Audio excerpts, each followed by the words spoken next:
નમસ્તે. જ્ઞાન મીમાંસાના અભ્યાસમાં આજે આપણે જ્ઞાની ભક્ત જ શ્રેષ્ઠ છે તેનો અભ્યાસ કરીશું. કૃષ્ણ ભક્તોના 4 પ્રકાર જણાવે છે. તેમાં પ્રિયો હિ જ્ઞાનીનોત્યર્થમ અહમ સચ મમ પ્રિય, એટલે કે તત્વથી ઓળખનાર જ્ઞાનીને હું અત્યંત પ્રિય છું અને જ્ઞાની મને અત્યંત પ્રિય છે. જ્ઞાની ભક્ત જ શ્રેષ્ઠ છે, કારણ કે જ્ઞાની ત્વાત્મેવ મે મતમ એમ કહીને ભગવાન જ્ઞાની એ પોતાનું જ સ્વરૂપ છે એમ કહે છે. આવો જ્ઞાની ભક્ત વાસુદેવ સર્વમ ઇતિ એ ભાવ સાથે મને ભજે છે, માટે આવો ભક્ત મને અતિ પ્રિય છે. જ્ઞાનવિહીન ભક્તિ કૃષ્ણને પસંદ નથી. તેથી વારંવાર કૃષ્ણ અર્જુનને કહે છે કે તું અજ્ઞાનને દૂર કરી મારા શરણે આવી જા. હું સ્વયં બ્રહ્મ છું, માટે તું મને ઓળખ, કારણ કે મુજ અવિનાશીને પામ્યા પછી તારે કશું જ પામવાનું બાકી રહેતું નથી. કૃષ્ણની આ વાત સાંભળીને અર્જુનની જિજ્ઞાસા પ્રબળ બને છે અને કૃષ્ણને બ્રહ્મ એટલે શું એમ પૂછી લે છે. ત્યારે કૃષ્ણ કહે છે કે અક્ષરમ બ્રહ્મ પરમમ, પરમ અક્ષર બ્રહ્મ છે. જે મનુષ્ય ઓમ એ એક અક્ષર બ્રહ્મને ઉચ્ચારતો દેહ છોડે તે મને જ પામે છે. કૃષ્ણ કુરુક્ષેત્રના મેદાનમાં અર્જુનને બ્રહ્મજ્ઞાન આપવા લાગે છે.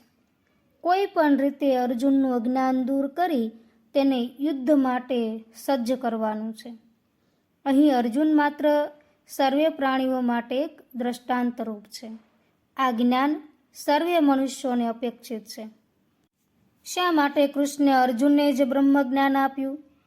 શ્રીમદ ભગવદ્ ગીતાના 9મા અધ્યાયમાં કૃષ્ણ કહે છે કે ગોપનીય હોવા છતાં પણ હું તને ફરીને વિજ્ઞાન સહિતનું જ્ઞાન આપું છું, કારણ કે અર્જુન જ્ઞાન મેળવવાની પાત્રતા ધરાવે છે. તેથી કૃષ્ણ તેને વારંવાર ગોપનીય હોવા છતાં જ્ઞાન આપી રહ્યા છે. પાત્રતા વિના જ્ઞાન પામવું શક્ય નથી. જીવ જગત અને ઈશ્વરનું છુપું રહસ્ય વિવિધ દ્રષ્ટાંતો સાથે કૃષ્ણ અર્જુનને જણાવે છે અને કહે છે કે આનાથી વિશેષ જાણીને તારે શું કરવું છે. બ્રહ્મ જ્ઞાન પામેલ અર્જુન કહે છે કે આપે મારું અજ્ઞાન દૂર કર્યું છે, માટે હું સંશય રહિત થયો છું. આપે મને કહ્યું કે આપ જ બ્રહ્મ છો, તેથી આપના વિશ્વરૂપના દર્શન કરવાની મારામાં તીવ્ર ઈચ્છા છે. આપ મને વિશ્વરૂપના દર્શન કરાવો. ત્યારે કૃષ્ણ તેને કહે છે કે દિવ્યં દદામિ તે ચક્ષુઃ પશ્ય મે યોગ્યમેશ્વરમ, એમ કહી અને દિવ્ય ચક્ષુ આપીને વિશ્વરૂપના દર્શન કરાવે છે. અર્જુન સર્વ અજ્ઞાનથી પર થઈ કૃષ્ણની સ્તુતિ કરવા લાગે છે અને આપ જ પરબ્રહ્મ છો એમ શ્રદ્ધાપૂર્વક કહેવા લાગે છે. અર્જુનનું અજ્ઞાન નષ્ટ થયેલ જોઈ અને કૃષ્ણ કહે છે કે તું મારે પરાયણ થઈ અને સાત્વિક ભાવ સાથે યુદ્ધ કર. અર્જુન કૃષ્ણ પાસેથી જ્ઞાન મેળવીને પ્રસન્નતાપૂર્વક કહે છે કે મારો સર્વે સંશય નષ્ટ થયો છે. હવે હું આપની આજ્ઞાનું પાલન કરીને યુદ્ધ કરીશ.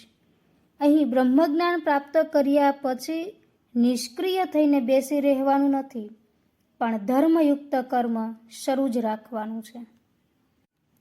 અનુગીતામાં કેવા પ્રકારના મનુષ્યો જ્ઞાનનું અનુષ્ઠાન કરી શકતા નથી તે જણાવતા કૃષ્ણ અર્જુનને કહે છે કે નૈતત્ પાર્થ સુવિજ્ઞેયં વ્યામિશ્રેણેતિ મે મતિ નરેણાકૃત સંજ્ઞેન વિદગ્ધેના કૃતાત્મના, એટલે કે વ્યગ્ર ચિત્તવાળો, તત્વવિદ્યા વિહીન અને જેનું અંતઃકરણ શુદ્ધ નથી તે જ્ઞાન પ્રાપ્તિનો અધિકારી નથી.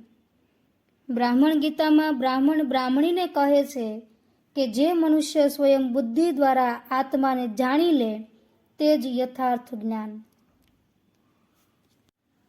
પશ્યતઃ શૃણવતો બુદ્ધિમ આત્મનો વેશુ જાયતે.